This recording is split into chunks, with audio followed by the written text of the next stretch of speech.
I don't believe there's any real underneath difference, do you?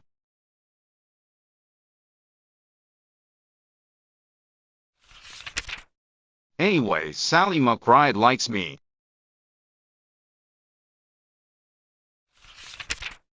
Yours ever, Judy Abbott.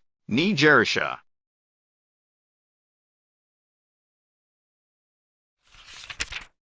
Saturday morning. I've just been reading this letter over and it sounds pretty cheerful.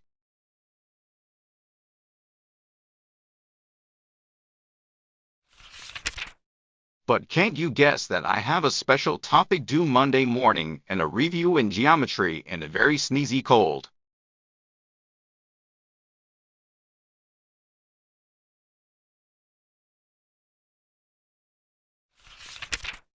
Sunday. I forgot to post this yesterday, so I will add an indignant postscript.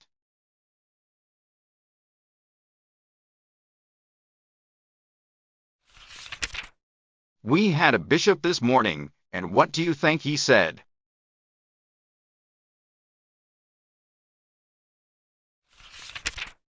The most beneficent promise made us in the Bible is this: the poor ye have always with you. They were put here in order to keep us charitable.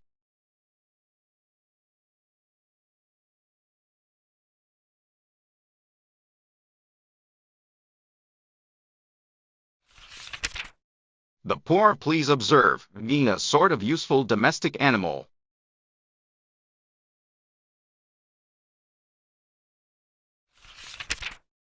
If I hadn't grown into such a perfect lady, I should have gone up after service and told him what I thought.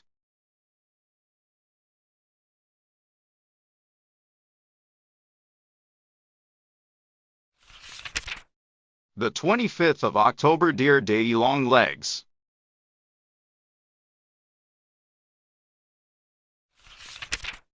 I'm in the basketball team and you ought to see the bruise on my left shoulder.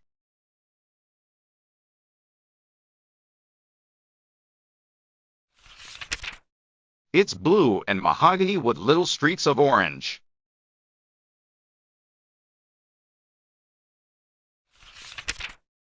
Julia Pendleton tried for the team, but she didn't get in.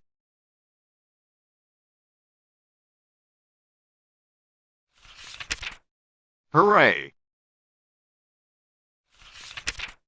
You see what a mean disposition I have.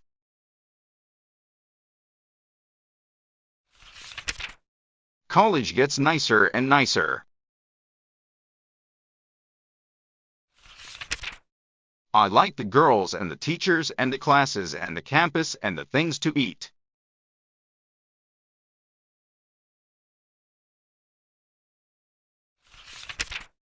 We have ice cream twice a week and we never have corn meal mush.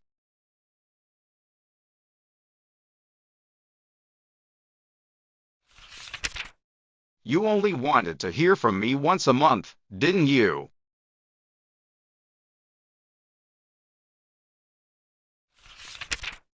And I've been peppering you with letters every few days.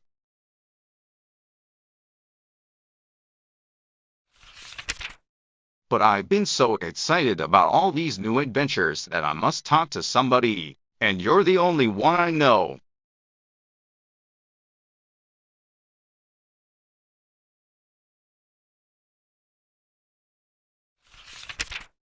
Please excuse my exuberance. I'll settle pretty soon.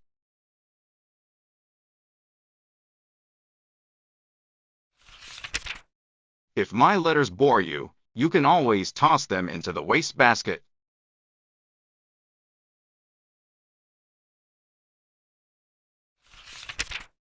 I promise not to write another till the middle of November.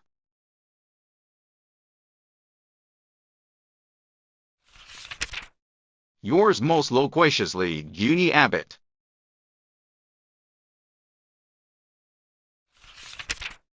The 15th of November, dear Daddy Long Legs.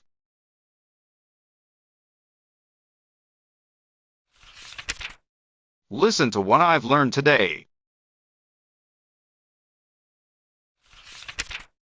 The area of the convex surface of the frustum of a regular pyramid is half the product of the sum of the perimeters of its bases, by the altitude of either of its trapezoids.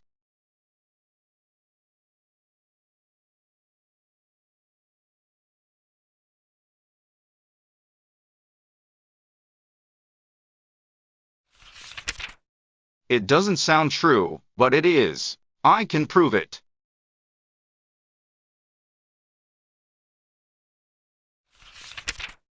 You've never heard about my clothes, have you, Daddy?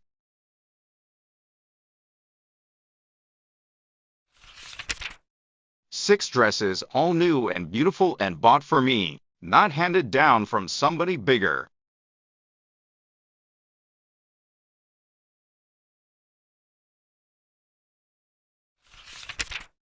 Perhaps you don't realize what a climax that marks in the career of an orphan.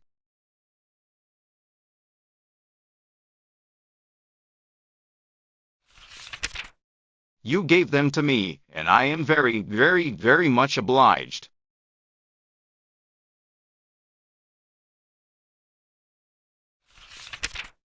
It's a fine thing to be educated, but nothing compared to the dizzying experience of owning 6 new dresses.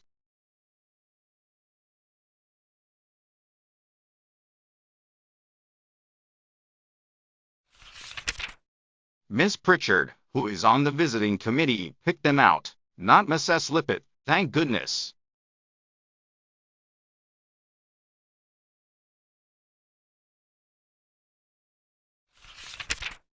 I have an evening dress, pink mull over silk. I'm perfectly beautiful in that.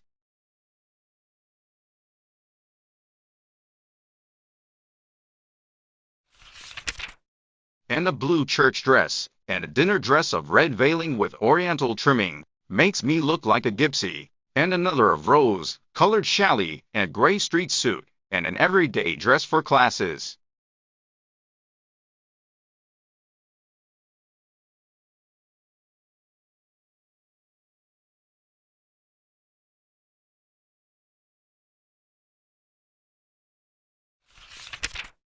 That wouldn't be an awfully big wardrobe for Julia Rutledge Pendleton, perhaps, but for Jerusha Abbott. Oh my!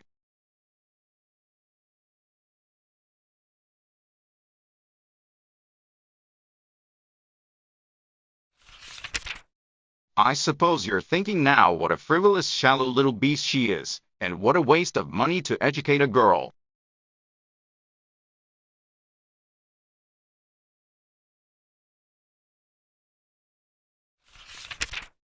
But Daddy, if you've been dressed in check ginghams all your life, you appreciate how I feel.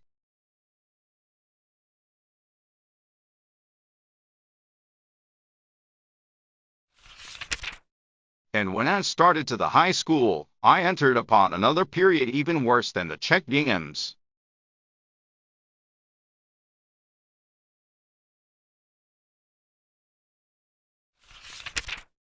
The poor box.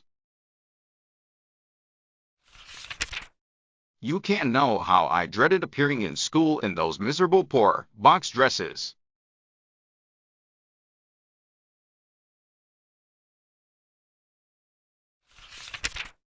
I was perfectly sure to be put down in class next to the girl who first owned my dress, and she would whisper and giggle and point it out to the others.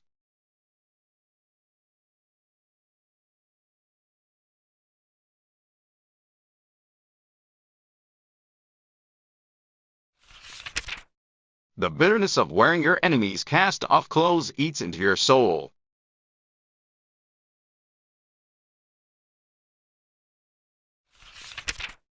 If I wore silk stockings for the rest of my life, I don't believe I could obliterate the scar.